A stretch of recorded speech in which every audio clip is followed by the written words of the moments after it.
noviembre del 2006, el consejero delegado de la aerolínea, Lars, un tipo alto, corpulento, estaba repasando los resultados anuales de la empresa. Y estaba muy contento porque estábamos vendiendo el 25% de nuestros billetes a través de Internet. En ese momento sonó el teléfono y era el director comercial de la aerolínea que le estaba notificando que las 5 primeras agencias del país nos estaban haciendo un boicot. Eso significaba que de cada 4 billetes que vendíamos, uno era por Internet, pero los otros 3 los vendíamos a través de agencia. ¿Podéis oírlo? Yo podía oírlo. Era el reloj que estaba sonando en contra nuestro.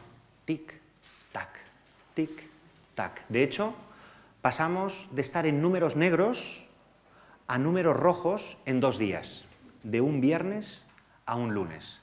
Yo era el director de marketing de esa aerolínea y ese día realmente descubrí lo que era el fracaso. Al final de esta sesión me gustaría que de alguna manera pudiéramos pensar en el fracaso como en un amigo que nos acompaña toda nuestra vida y al que podremos mirar a los ojos y decirle: sé lo que eres, te entiendo, sé cómo utilizarte en mis proyectos de futuro personales o profesionales. Mirad, hay una anécdota que a mí me gusta siempre explicar, que recuerdo, ¿no?, a un famoso headhunter que hace años comí con él y me explicaba, ¿no?, que tenía un cliente, ese profesional de la búsqueda de ejecutivos, y me dijo: tengo un cliente que se llama Carlos, que la verdad es que es un tipo que decide muy bien, toma muy buenas decisiones. Y un día en una comida le pregunté a mi cliente, a Carlos, le dije: Carlos, ¿cómo es que siempre decides bien? Y Carlos le respondió que tenía un socio y este socio le decía lo que tenía que hacer. Y Carlos lo que le respondió al famoso headhunter, le dijo: y yo cada vez que él me dice que haga A, yo lo que hago es B, exactamente lo contrario, ¿no? Y por eso siempre acierto. Entonces, salvo que tengáis a alguien así en vuestros equipos o en vuestras organizaciones, yo os recomiendo que dediquemos un rato a reflexionar sobre el fracaso, porque no sé cuántos de vosotros habéis dedicado tiempo a reflexionar sobre el fracaso, no sé cuántos de vosotros habéis estudiado el fracaso, ¿no? Pero lo que sí sé es que tenemos una obsesión que básicamente es la que viene aquí, ¿no? Hay una frase, ¿no?, que dijo Woody Allen, que dijo muchas frases geniales, pero esta me gusta, que es que me interesa el futuro porque es el sitio donde voy a pasar el resto de mi vida. Y en general nos interesa innovar, ¿no? Y si nos interesa innovar, nos interesa el futuro. Todos tenemos una obsesión por el futuro porque queremos que nos vaya bien en el futuro, ¿no? Lo único que pasa es que yo, por ejemplo, yo soy profesor, y soy buena persona, esto no siempre va unido, pero soy profesor en una escuela de negocios, ¿no? Y dentro de lo que hago en esta escuela soy profesor de comercial, y dentro de comercial hablo de innovación, y dentro de innovación hablo de cómo el digital enriquece los procesos comerciales. Y hace muchos años que escucho que la televisión va a morir, y normalmente la televisión va a morir cada año a manos de diferentes asesinos. En los últimos 5 años son unas 500 veces al año los medios digitales los que la van a asesinar, y especialmente en el último año son las redes sociales las que van a asesinar a la televisión, ¿no?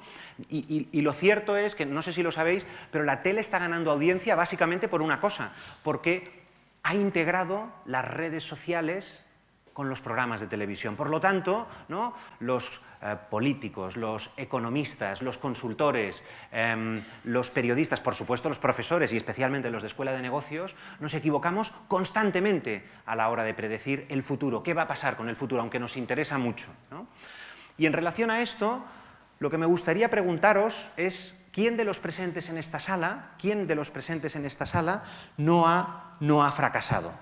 ¿Quién no ha fracasado? Os lo pregunto al revés: ¿quién ha fracasado? ¿Quién ha fracasado? ¿No? Pues yo creo que hoy, para aprovechar la sesión, si hago esta pregunta en un auditorio en donde está vuestro jefe, no levantaríais la mano. Esto lo he visto también en empresas. Cuando voy a hacer la conferencia y está el nivel jerárquico superior, es una tragedia. ¿Quién ha fracasado? Todo el mundo quieto, parado, ¿sabes? Nadie levanta la mano, ¿no? Pero yo creo que es muy importante levantar la mano, porque para aprovechar la sesión de hoy, el ratito que tenemos para pensar un poco sobre esto, yo creo que han de cumplirse 3 requisitos. El primero es haber fracasado y reconocerlo como tal. Yo creo que esto es imprescindible. Si no somos capaces de entender que hemos fracasado, está muy mal la cosa. Lo segundo que tenemos que tener claro es que queramos innovar, porque si nos interesa innovar, nos interesa el fracaso. Y en tercer lugar, yo creo que es imprescindible entender que el fracaso es como un cadáver que tenemos que poner delante nuestro y que tenemos que ser capaces de diseccionar para poderlo abrir y entender qué es lo que hay dentro del fracaso. Porque contrariamente a lo que mucha gente cree, en un cadáver hay mucha vida y hemos de ser capaces de aprovechar lo que hay dentro de ese cadáver que es el fracaso, ¿no? Y es verdad que yo creo que normalmente hemos fracasado todos. ¿El éxito está idealizado o no? ¿Qué opináis? Tenemos un micro aquí. ¿Qué opináis? Porque yo sé que soy lo que os separa del mundo real en este congreso. Soy lo último antes de que seáis libres, ¿no? Entonces necesito, ¿no?, que participéis un poco. Pero, ¿qué opináis? ¿Está el éxito idealizado o no? ¿Sí? A ver, ¿quién dice que sí? Por aquí, dejad la mano arriba, porque ahora os voy a llamar, claro, si habéis levantado la mano. ¿Por qué está idealizado el éxito? A ver, ¿por qué? Porque es muy relativo, que es el éxito. Entonces, se habla del éxito como si fuera una cosa que puedes coger y tocar. ¿Sí? Y éxito pueden ser muchas cosas y éxito, pues, no sé, es... uno no vive para tener éxito, vive para ser feliz. ¿Pero está idealizado o no? Sí. La pregunta era clara, ¿eh? Sí, porque parece que... Sí, porque parece que vives para tener éxito. Vale. Por eso me parece que está idealizado y yo creo que esa no es la finalidad de la vida. Que esa no es la finalidad de la vida, pero de alguna manera todos concluimos que vosotros sois los que hacéis fundraising, ¿no? En vuestro caso el éxito está muy claro, ¿eh? Hay una cosa muy clara detrás de vuestra actividad, ¿no? ¿Alguna otra idea? ¿Por qué pensáis que está idealizado? Si pensáis, a ver, por aquí delante, rápidamente.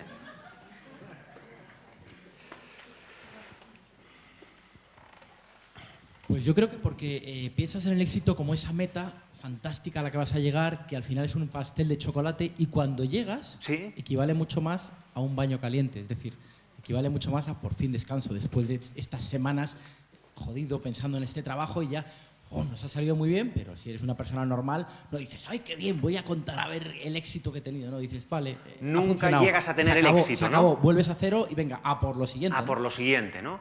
A mí si me preguntáis, yo no digo que tenga razón, pero estoy de acuerdo, ¿no?, con un par de opiniones que se han dado, con la gente que opina que está idealizado, pero curiosamente, yo no sé si lo sabéis, pero en el mundo académico hay muchísima literatura alrededor del fracaso. Solo hay un problema y es que no se le da publicidad. Y no se le da publicidad porque la gente no queremos hablar del fracaso en general, ¿no? Nos cuesta muchísimo entender que esto que es relevante. Y mirad, en la sesión que vamos a tener, porque esto es una sesión muy cortita, que sirve solamente pues, para pensar un poco, yo creo que una de las ideas que me gustaría trasladaros es que una diferencia entre ganadores y perdedores es precisamente cómo gestionan el fracaso. Yo creo que una de las características que tiene la gente que piensa bien es precisamente cómo gestiona el fracaso, ¿no?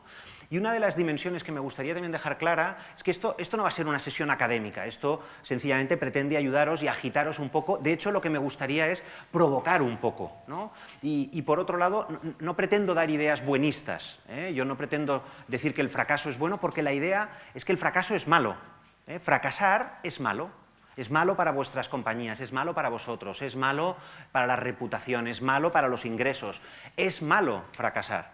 Lo que sí que es cierto es que en cualquier actividad que hagamos vamos a cometer errores y fracasaremos, sobre todo cuanto más innovemos. Mirad, yo os he dicho que formo parte del claustro de una escuela de negocios en donde me piden constantemente hablar de lo que ha ido bien, de las best practices, de la gente que gana dinero, de lo que ha funcionado. ¿Y sabéis una cosa? ¿Sabéis cuál es el resultado más habitual de la innovación comercial? Es precisamente el fracaso. Y estoy harto de tener que hablar siempre de lo que va bien, porque normalmente las cosas van mal. Y por lo tanto, me gusta, esto me lo pidieron una vez que me dijeron, haznos una sesión de best practices, y llegué con esto. Y no sé lo que pasó después, pero es cierto que yo creo que es mucho más importante y normal reflexionar sobre esto que sobre otras cosas, ¿no? Y mirad, aquí hay una web que se llama admittingfailure.org, ¿vale?, que es gente que ya comparte sus fracasos, ¿eh? De hecho, tienen una página en Facebook también, en donde tú te puedes hacer amigos. Solo hay un problema, que es que muy poca gente se ha hecho amigo de ellos, porque nadie quiere ser amigo de esta página, yo os invito a que os hagáis amigo porque están, de alguna manera, relativizando lo que significa el fracaso y los problemas que significan, ¿no? Y me parece que es interesante. Empieza a haber algún debate alrededor del fracaso. Y mirad, de lo que os voy a hablar hoy es... La pregunta no es si lo sé. No es si lo sé. Yo creo que a medida que vaya avanzando me diréis, Pablo, sube el nivel, porque esto ya me lo sé, ¿no? Lo importante es si lo estáis haciendo.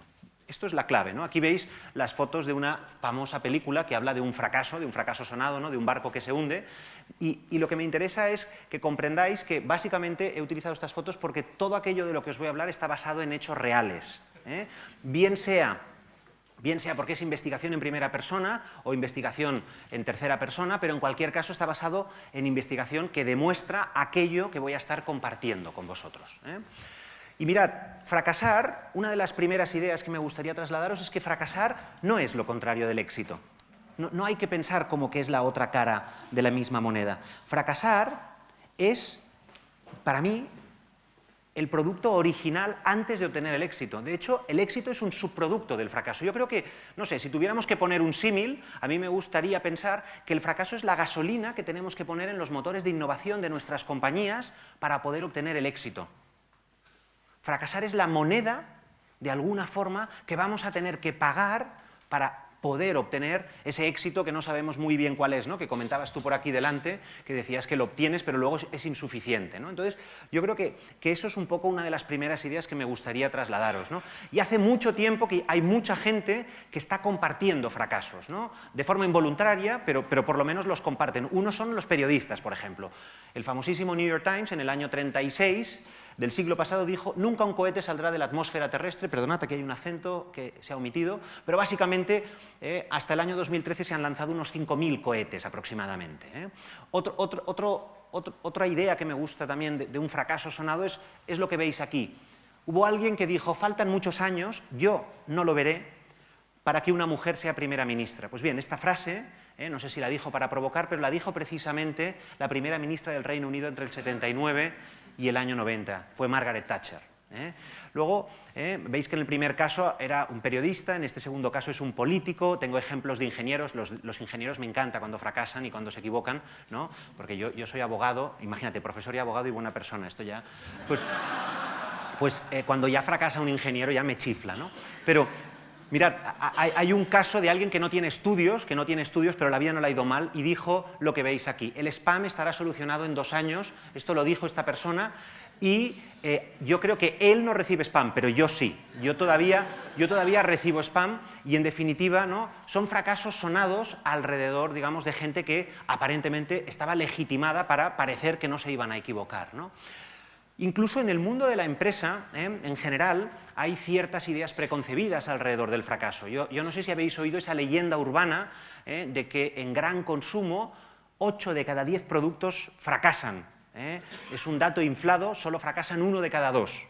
Por lo tanto, si te toca uno de esos 2 productos, ya puedes empezar a pulir el currículum, porque el que va a promocionar es ella y tú no, porque a ella le va a ir bien. Pero fijaros en este otro dato, el 72% de los CEOs, de los primeros ejecutivos de las compañías más grandes del índice Forbes, básicamente, que es las 500, ocupan el puesto menos de 5 años. Imaginaros, estás toda tu vida desarrollando tu carrera profesional, subiendo en la escalera corporativa, y cuando llegas a lo más alto de la compañía, al último puesto de todos, estás de media 3 años. Eso significa que hay primeros ejecutivos que después de pasar 25 años haciendo mucho la pelota, solo duran 1 año, solo duran 1 año en el puesto, ¿no? Y eso... pues no sé si es un fracaso o no, pero yo lo que pienso es que deberíamos empezar a reflexionar que como consecuencia de todo esto vale la pena ir a la academia del desaprendizaje. Deberíamos empezar a pensar que debería haber alguna manera de acreditar nuestros fracasos y que no estuviera mal visto, ¿no? Imaginaros un título que ponga Pablo es un fracasado oficial. Yo lo podría coger y lo colgaría en la parte de arriba de mi despacho, junto a los títulos que pueden aparentar, ¿no?, que soy una persona pues, bien formada o capaz para poder desarrollar un trabajo. ¿Y por qué cuento esto? Porque si fuéramos capaces de tener una academia del desaprendizaje, pues estaríamos en disposición de no considerar que, por ejemplo, yo no sé si habéis pensado que fracaso no rima con promoción, no rima con aumento de sueldo, no rima... ¿Conocéis alguno que sea, por ejemplo, el fracasado oficial del mes en la compañía, ¿no? Y que salga diciendo, agradezco este premio a mi jefe que me ha abandonado en todos los proyectos durante el mes, ¿no? Esto no pasa normalmente en las compañías, ¿eh? Un momento, que esto tampoco es el club de la comedia, tampoco aguantaros un poco la risa, que si no... Y entonces, lo que significa es que de alguna manera no lo vemos con buenos ojos, ¿no? De hecho, en el mundo de la gestión, el éxito es el santo grial de la gestión, es decir, todo lo que hacemos está exclusivamente enfocado para tratar de tener éxito.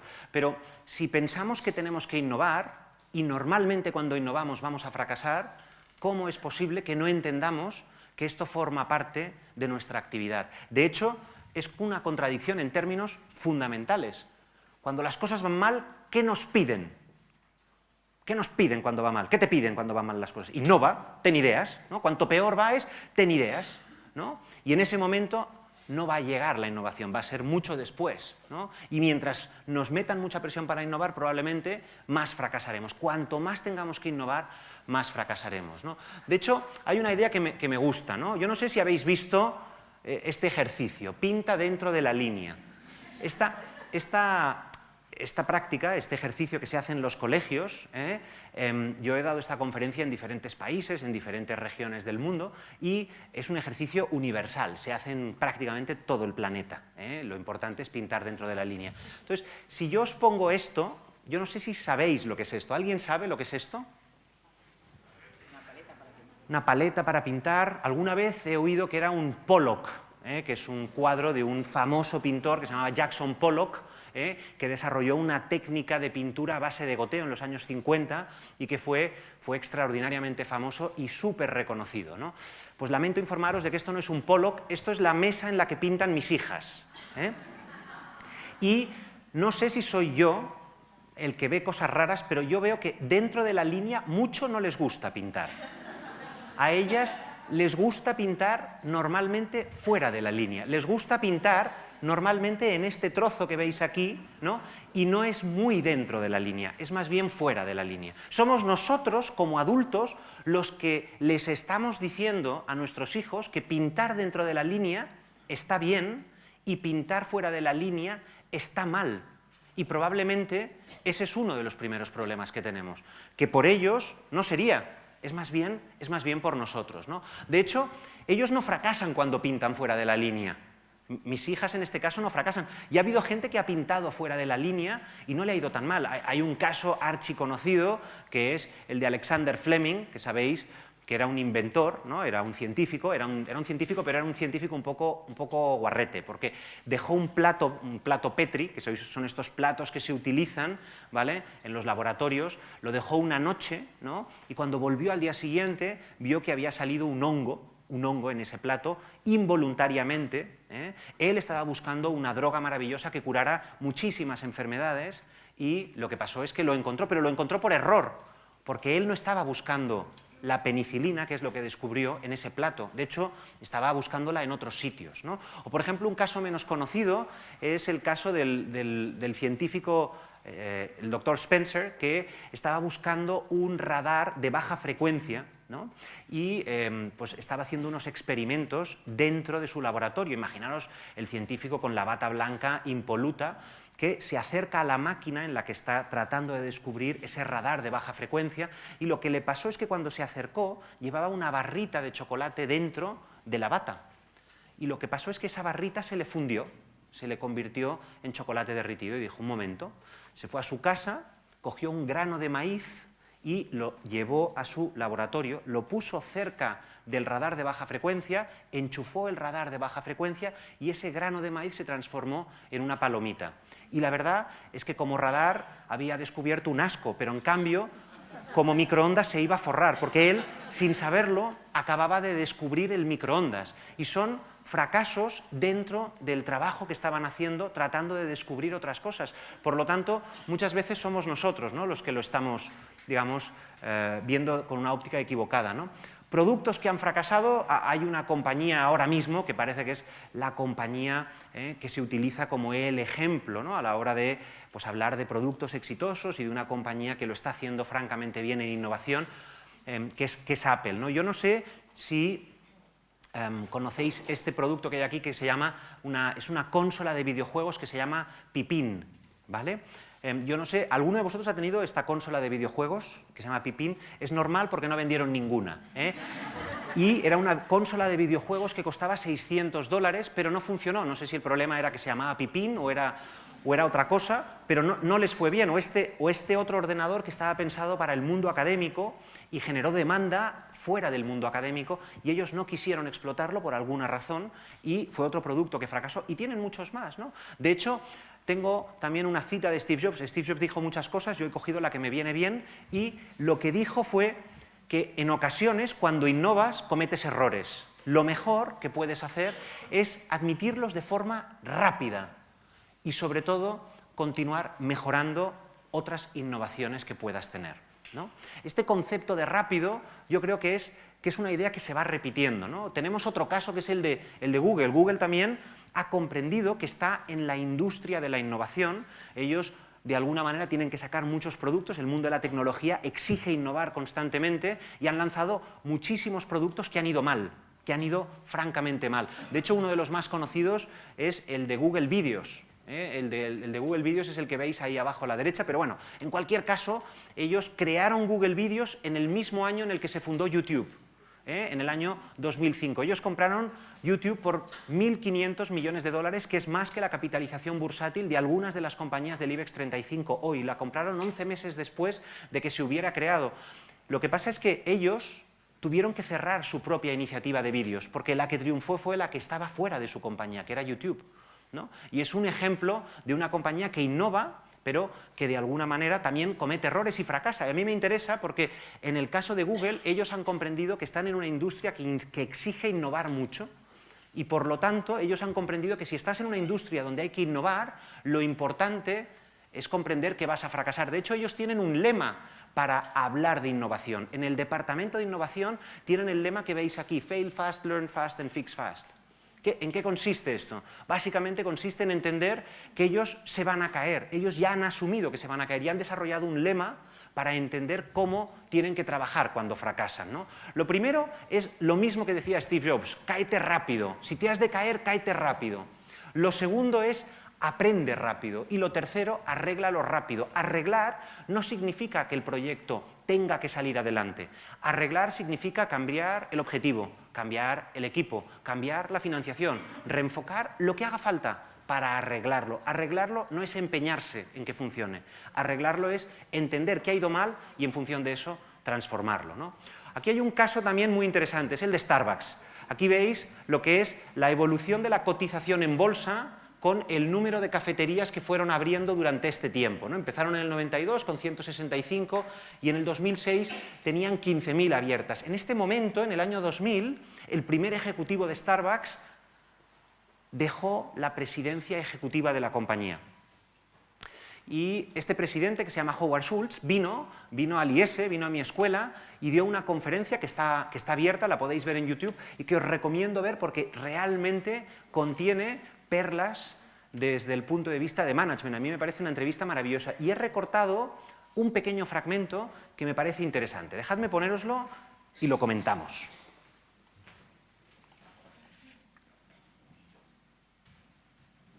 In the bad years of Starbucks, I say the bad years, even though we were doing well, Starbucks leaders had convinced themselves that innovation was a line extension. Does that translate? Innovation is not a line extension. So we convinced ourselves that the next flavor of Frappuccino was innovation. That's ridiculous. But that's what we were measuring and rewarding because it was successful. Innovation has to be disruptive.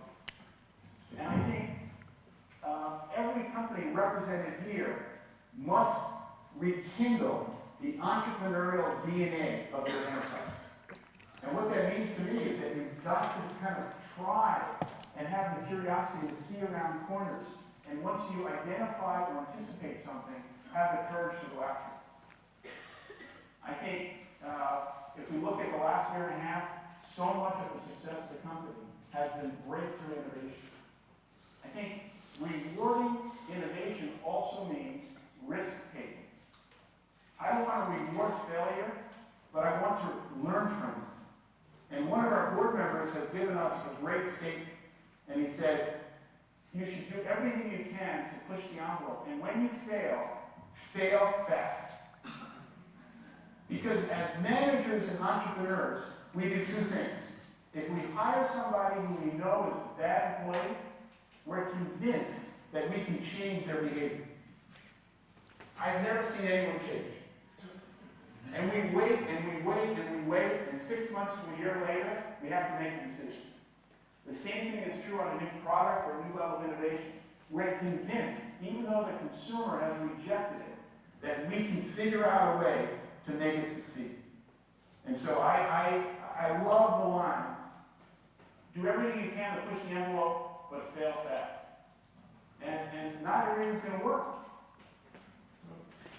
Habéis visto, ¿no? Esto era una empresa de éxito. Él explica aquí, en ese momento, él es cuando decía, in the bad years of Starbucks, en los años malos de Starbucks, aunque nos iba bien, porque él dice que medían y premiaban lo equivocado.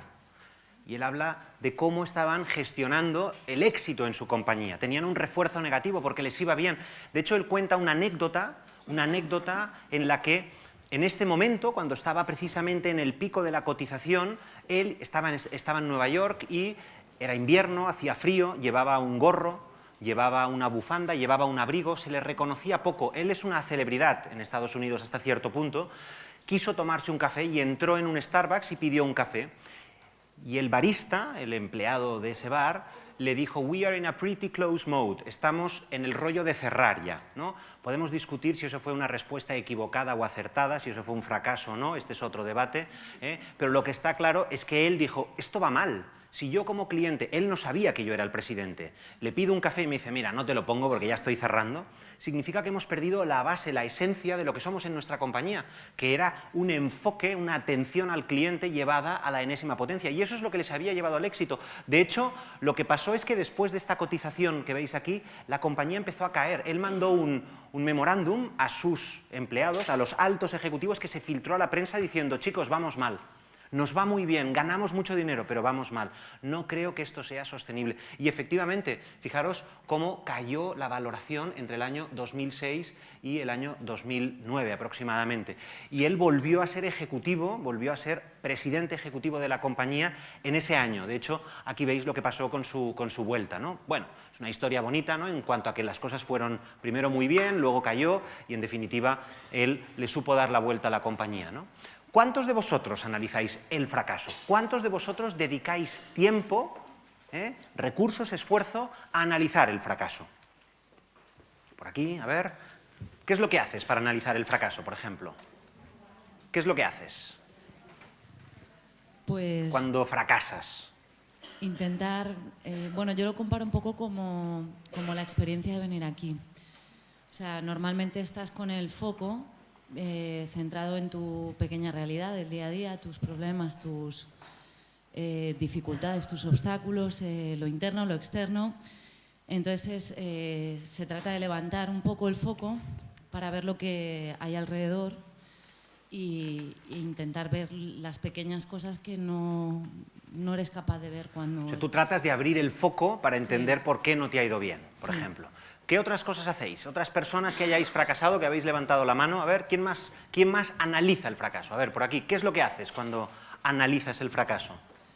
Bueno, cuando no están saliendo los números, Sí. lo primero es llevar un seguimiento semanal y analizar los datos, y cuando no están saliendo los números, pues no tener vergüenza, levantar la bandera y reconocer que lo que habíamos previsto y planificado no está funcionando, y medir y ver qué sí está funcionando, qué es lo que no, mirar qué se puede mejorar y Con acciones correctoras, sí, ¿no? mejorarlo y ponerlo en marcha lo más rápido posible.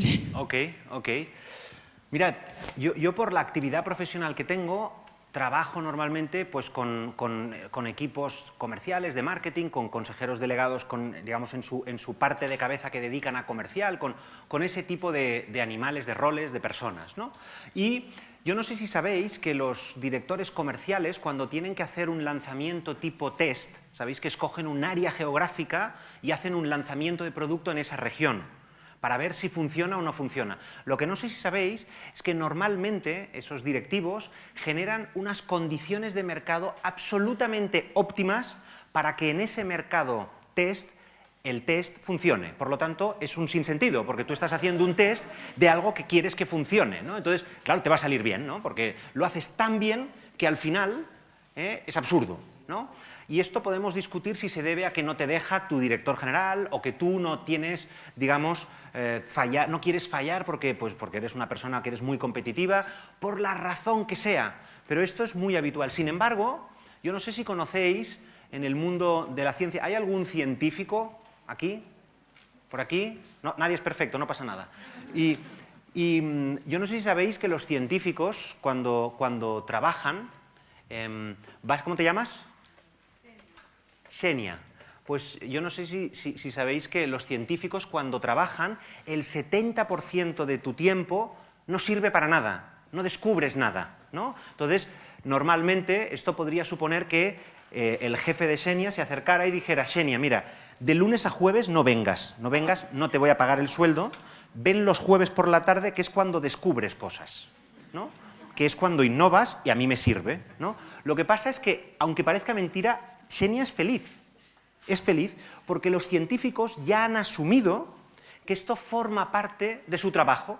Ellos ya entienden que normalmente no van a estar descubriendo nada, que normalmente van a ir fracasando, ¿no? Entonces, fijaros qué dos entornos tan diferentes, ¿no? El mundo comercial, en donde no puedes fracasar, pero también tenemos que innovar, y el mundo de la ciencia, donde lo tienen asumido. Tanto es así que incluso hay una empresa multinacional grande que celebra el fracaso, ¿no? Hacen una fiesta anual en donde están con el primer ejecutivo de innovación, en este caso con la Xenia superjefe, ¿no? Hacen una fiesta en donde celebran lo que no han descubierto, los proyectos que han ido mal. Esta empresa se llama Eli Lilly, que hace muchos productos farmacéuticos, hacen una pastillita azul, cuya marca no podemos decir, y esta gente pues bueno, digamos que han entendido que vale la pena celebrar ese tipo de cosas, ¿no? Por lo tanto, me parece un ejemplo interesante, ¿no? ¿Cuántos de vosotros tenéis, por ejemplo, de vuestro variable, tenéis una parte de vuestra retribución variable? Manos arriba. Algunos, sí, ¿vale? ¿Cuánto de vuestro variable está vinculado a fracasar? O a innovar. ¿Un 20%? ¿Un 10%? ¿He oído un 5%? ¿Es un 0%? Es un 0%, pero en cambio os piden innovar, ¿no? Entonces es como una contradicción también. Te pido innovar, pero no te pago por ello. Esto forma parte de tu trabajo. Entonces, ¿qué incentivo tienes para innovar? No tienes ninguno, porque si innovas y va mal, ¿qué te va a pasar?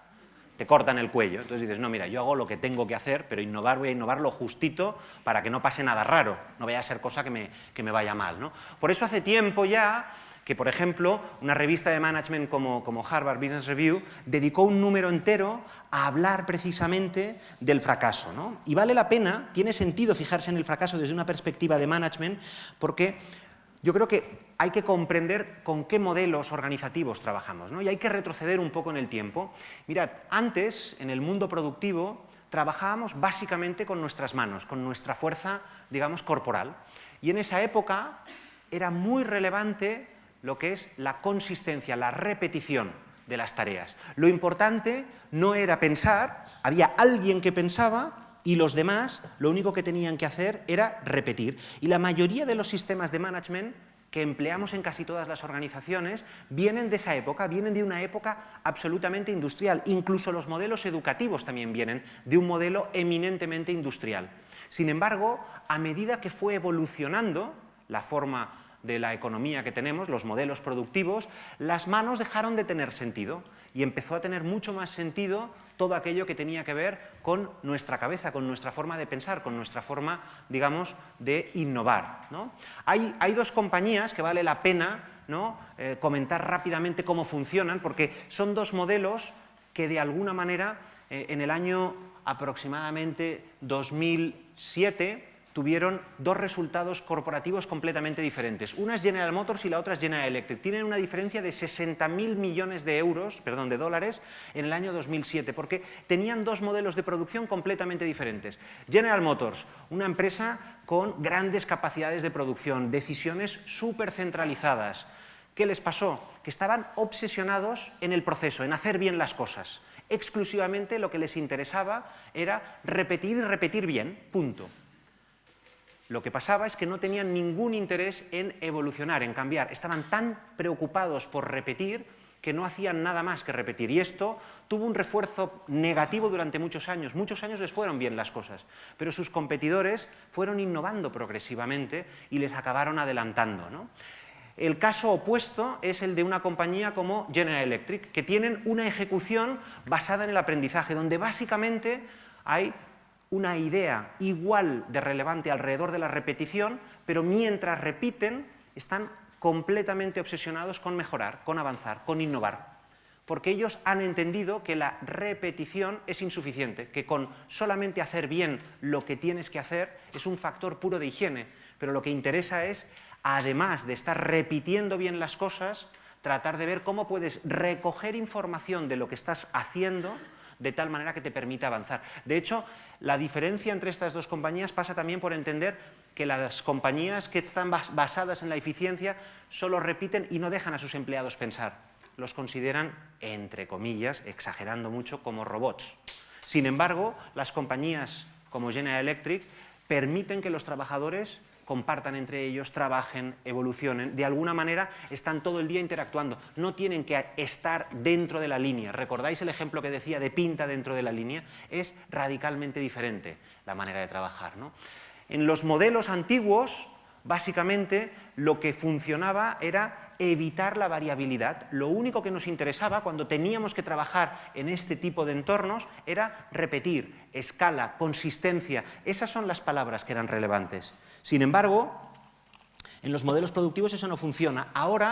En esta época, el miedo caracterizaba el entorno de trabajo. El miedo funcionaba, el palo y la zanahoria funcionaba. Pero a medida que la economía evoluciona, cuando venimos de una época agrícola, industrial, empezamos a entrar en la era de la información, del conocimiento, incluso la podríamos llamar la era de la sabiduría, las cosas cambian y ya es muy difícil medir la productividad. El rendimiento es muy difícil de medir. ¿Cómo se puede medir el rendimiento en empresas que están centradas en el conocimiento, ¿no? La exploración del trabajo en equipo, ¿no?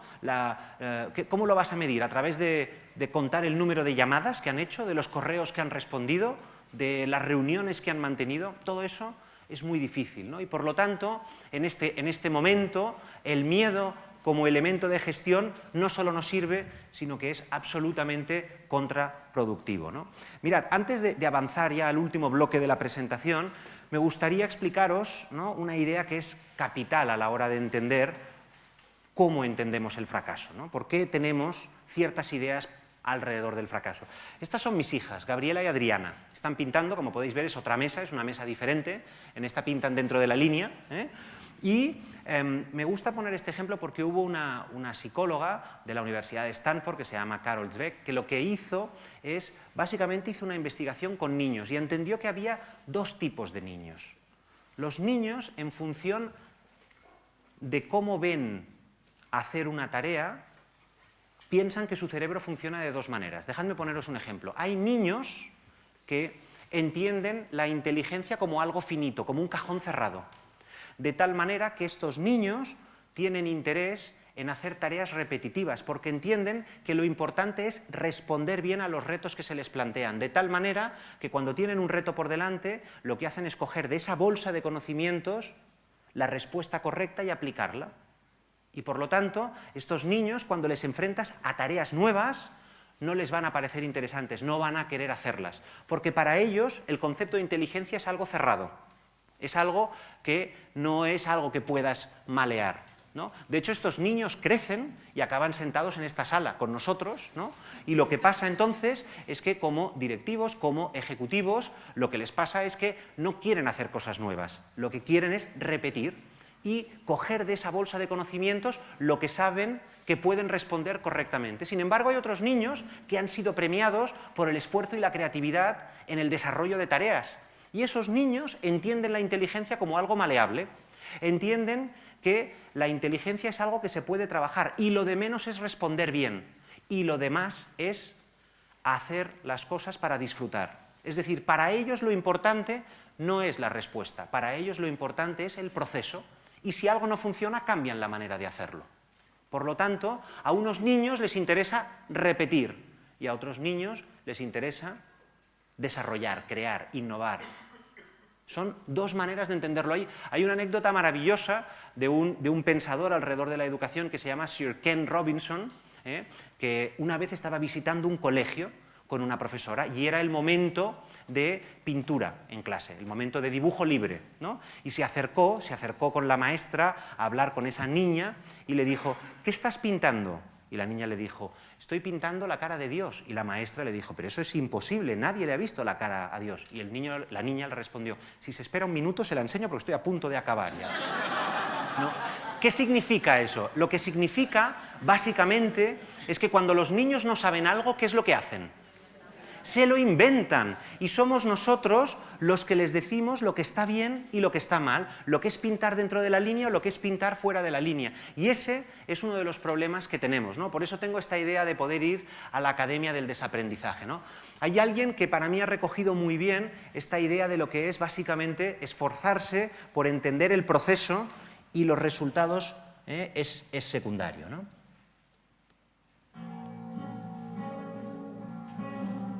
I missed more than 9,000 shots in my career. I've lost almost 300 games. 26 times I've been trusted to take the game-winning shot. And missed.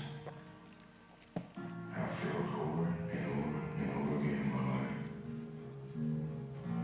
And that's why I succeeded.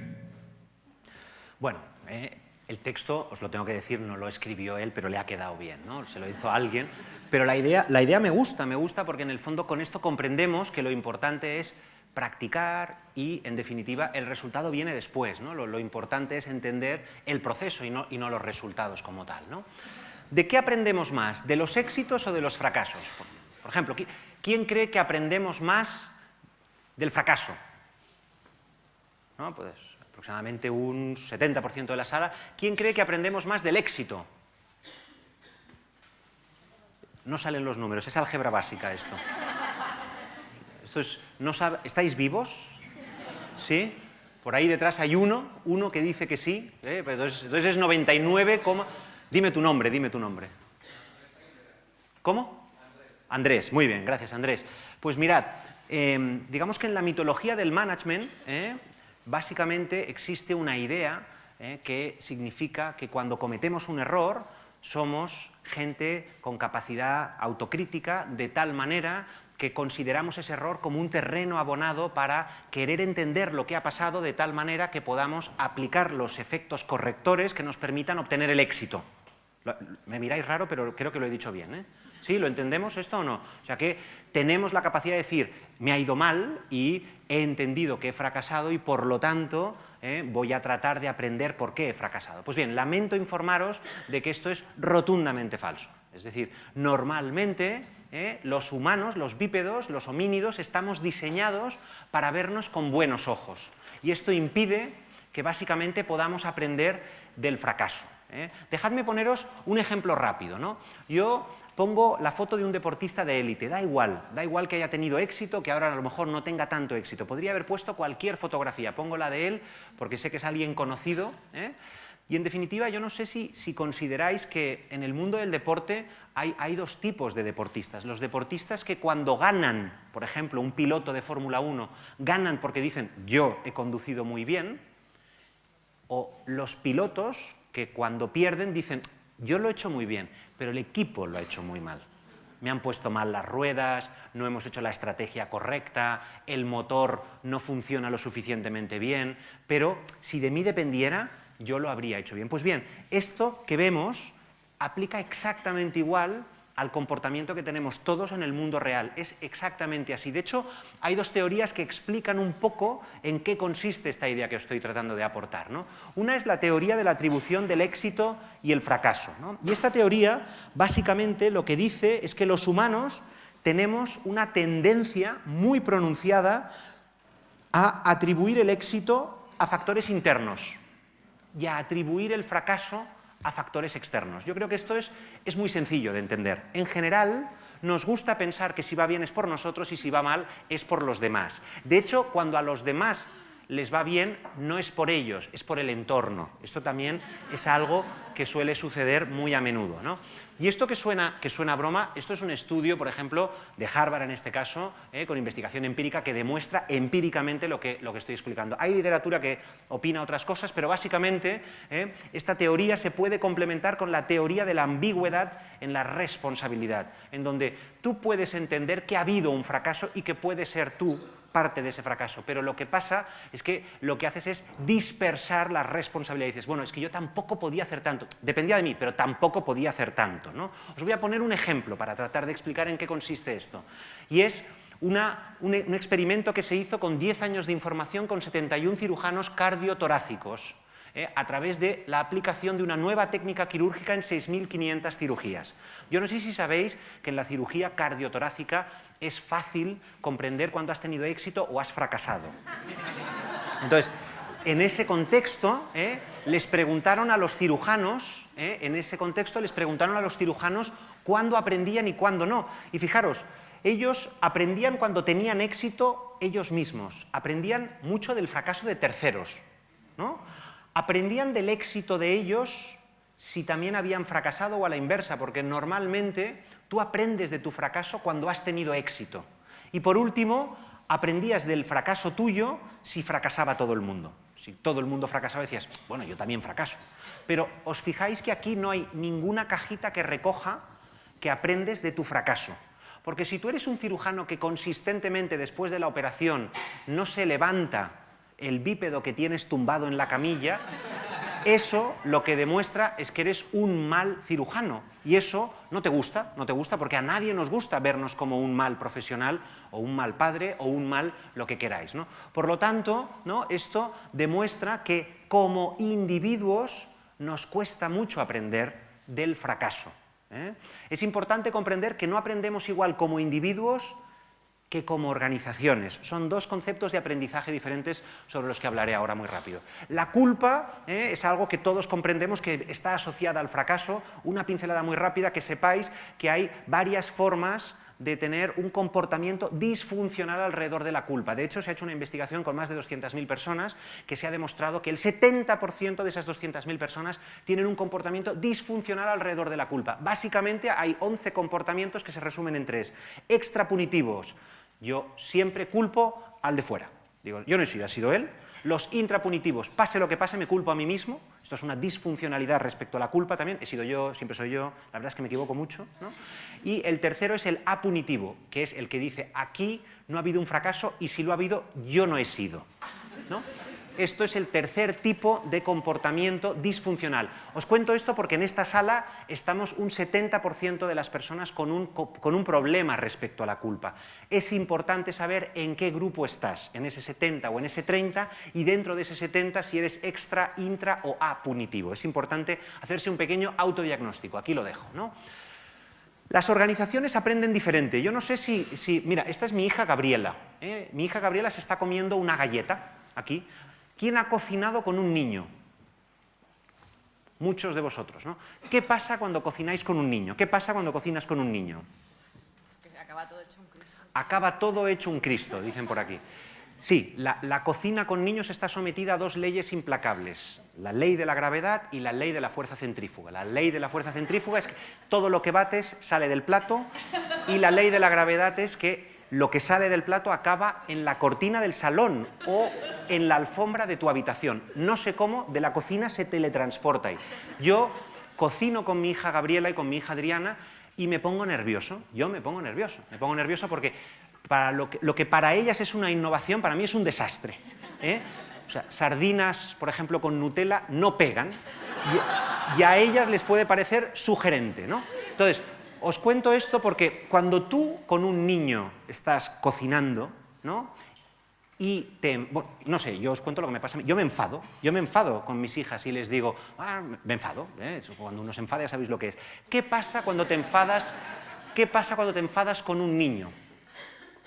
Y le gritas y le dices, ¡cocina, cocina! ¿Qué hace el niño? ¿Qué hace? ¿Qué hace? Abandona, deja de cocinar, ¿no? Pues esto es lo mismo en las empresas, es exactamente igual en las empresas. Cuando tú pides innovar a gritos, cuando tú quieres cambiar a gritos, cuando tú quieres, estás provocando que la gente no haga nada, ¿no? Entonces, para poder innovar, es clave entender dos conceptos muy sencillos. Uno es entender que tienes que fabricar un ambiente seguro. Y cuando digo que has de fabricar un ambiente seguro, básicamente lo que tienes que entender es que tienes que fomentar la apertura, la humildad.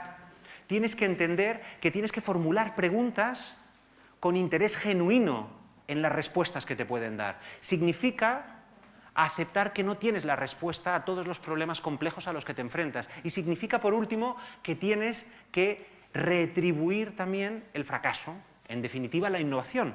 Tienes que demostrar de alguna manera que estás creando ese ambiente seguro para que tus hijos cocinen. En mi caso es empapelar toda la cocina, ¿vale? Y yo llevar un buzo entero para que no acabemos todos hasta arriba de manchas, ¿no? En ese contexto mis hijas se sienten cómodas. Yo cocino con ellas a veces en un jardín. Entonces dices, aquí podéis hacer lo que queráis, ¿no? Eso es crear un ambiente seguro. Y luego lo que es la cultura del fracaso os lo cuento con el ejemplo inverso. Cuando una cosa no va bien en una empresa, normalmente lo que hacemos ¿qué es? Es llamar a alguien. Siempre es muy importante llamar a alguien. Ven aquí, ¿cómo te llamas? Soledad, ven aquí, Soledad, has sido tú. Esto es lo primero que hacemos, ¿no? Que es buscar a un culpable. Esto es fundamental. Una vez lo tienes localizado e identificado, lo que le pides es, Soledad, cuéntame qué es lo que has hecho mal, porque esto está mal. Una vez te lo ha contado, lo que le pides es que se lo cuente al resto del equipo o que mande un correo diciendo, lo he hecho mal, no lo voy a volver a repetir, ¿no? Este es un poco el modelo en el que muchas organizaciones funcionan, ¿no? Y yo creo que eso está mal fundamentalmente por dos razones. Porque no todos los fracasos pueden considerarse fracasos como tal. Hay fracasos que son buenos, y ahora pondré rápidamente un ejemplo de cómo, por qué pienso que hay fracasos que pueden ser buenos.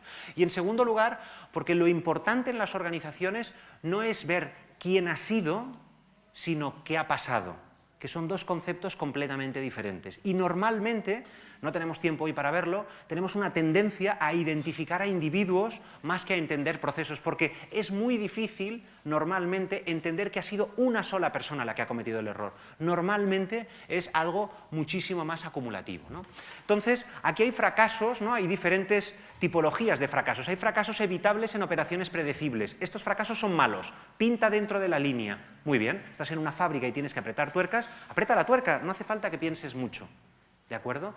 Fracasos inevitables en sistemas complejos. Manejas una central nuclear y pasan cosas. Bueno, pues tienes que ver cómo a veces esto se te va de las manos, ¿no? El ejemplo de Fukushima, ¿no? Lo de Japón, que hubo un terremoto y esto ya llega un momento en el que no lo puedes controlar, ¿no? O por último, fracasos inteligentes en la frontera. Los fracasos que pueden ser buenos en tareas muy creativas, por ejemplo, ¿eh? Aquí hay una empresa que ha creado unas reglas de juego alrededor del fracaso, ¿eh? Y han creado unas hipótesis en virtud de las cuales fracasar está bien. Han definido los criterios bajo los cuales fracasar no está mal. ¿Cuántos de vosotros tenéis unas reglas de juego para definir el fracaso? Pues esto me parece un ejemplo sencillo de cómo en ocasiones podemos crear un marco que ayude a tener este ambiente seguro y esta cultura del fracaso inteligente, ¿no? Es cierto que cuando tú creas un entorno en el que hay una seguridad, puedes pensar rápidamente que lo que va a pasar es que los directivos se van a relajar. Y vas a decir, claro, es que no voy a poder sacar partido de mi trabajo, no voy a poder sacar partido, digamos, de una tensión positiva, ¿no? Mirad, aquí hay una matriz, los profesores de escuelas de negocios sin matrices no somos nada, en donde vemos básicamente lo que es la seguridad psicológica respecto de la responsabilidad para cumplir objetivos inteligentes, ¿no? Esto es alto y esto es bajo y eso es alto, y podemos ver básicamente cuatro tipologías de problemáticas que se generan ¿vale? Cuando tenemos esta combinación de factores, ¿no?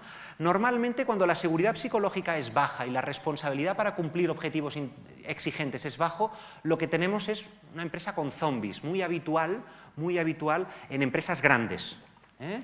Y por otro lado, lo que tenemos aquí es, por ejemplo, las empresas familiares, ¿no? En donde, bueno, la seguridad psicológica es alta, pero me piden poco. Pues aquí lo que tenemos es lo que veis, ¿no? Una persona que no tiene interés. Aquí tenemos lo típico... Ups, he sido yo. Perdón.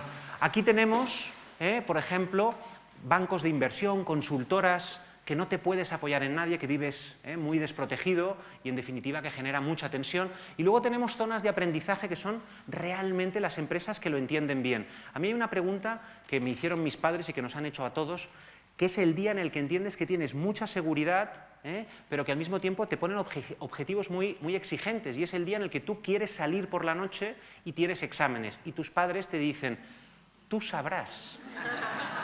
Ese día te cambia el mundo, porque ese día eres tú el que dice, claro, ahora ya tengo que decidir yo, ¿no? O sea, yo sé si puedo salir o no. Esas empresas, las que consiguen eso de, tú si quieres salir, sal. Yo lo que te he pedido es que apruebes todo a poder ser con buena nota, ¿no? Y eso es lo que tenemos que tratar de conseguir, ¿no? La rueda del fracaso es básicamente lo que veis aquí. Es muy importante el primer punto, decidir qué es éxito y qué es fracaso. Y es prácticamente la última idea que tengo para hoy. Decidir qué es éxito y qué es fracaso. Yo he hecho investigación en donde he preguntado a ejecutivos de muchos países en relación a una temática en concreto que tiene que ver con el comercio electrónico, qué es éxito y qué es fracaso. Y es increíble ver cómo en una misma empresa, aquí decide ella que el fracaso o el éxito es azul, aquí que es amarillo, y ella dice tuerca, que no tiene nada que ver, o sea, no es ni de la misma categoría, ¿eh? Y eso es un problema severo, porque no sabemos qué es éxito y no sabemos qué es fracaso, ¿no? Así que yo os invito, sobre todo, a que tengamos una carpeta de fracasos. Todos tenemos muy claro lo que nos ha ido bien en la vida, todos sabemos por qué hemos tenido éxito en la vida, pero normalmente es mucho más interesante tener una carpeta que nos permita recoger dónde y por qué hemos fracasado. Y es en esa carpeta donde, cuando volvamos a revisarla, tendremos la oportunidad de entender qué hemos hecho para cambiar, que nos ha permitido obtener más éxito en el futuro. Me llamo Pablo Foncillas y ha sido un placer estar con vosotros. Gracias.